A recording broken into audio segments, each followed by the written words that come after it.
ಕರ್ನಾಟಕಕ್ಕೆ Kaveri big shock. 15 ದಿನ 12,000 cusec ನೀರು ಹರಿಸಲು ಆದೇಶ. ಸಿಡಬ್ಲ್ಯೂಎಂಎ ಮತ್ತೆ ಅನ್ಯಾಯ ಮಾಡಿದೆ ಎಂದು ಜನಾಕ್ರೋಶ. ಬರದ ಮಧ್ಯೆಯೇ ಕರ್ನಾಟಕಕ್ಕೆ ಬರಸಿಡಿಲು.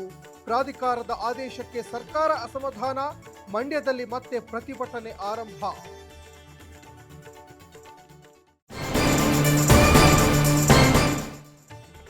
ಕರ್ನಾಟಕ ಬಂದ್ನಿಂದ ಹಿಂದೆ ಸರಿಯೋ ಮಾತೇ ಇಲ್ಲ. ಎಲ್ಲ ಸಂಘಟನೆಗಳು ಬೆಂಬಲ ಘೋಷಿಸಿವೆ. ಆಗಸ್ಟ್ 13ಕ್ಕೆ ಕರುನಾಡು ಸ್ತಬ್ಧವೆಂದ ವಾಟಾಳ್.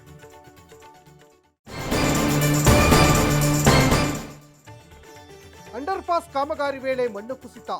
2 ಕಾರ್ಮಿಕರು ಸಾವು, ಹಲವರು ಗಂಭೀರ. ಬೆಂಗಳೂರು ರಾಜ್ಕುಮಾರ್ ಸಮಾಧಿ ಬಳಿ ಘಟನೆ.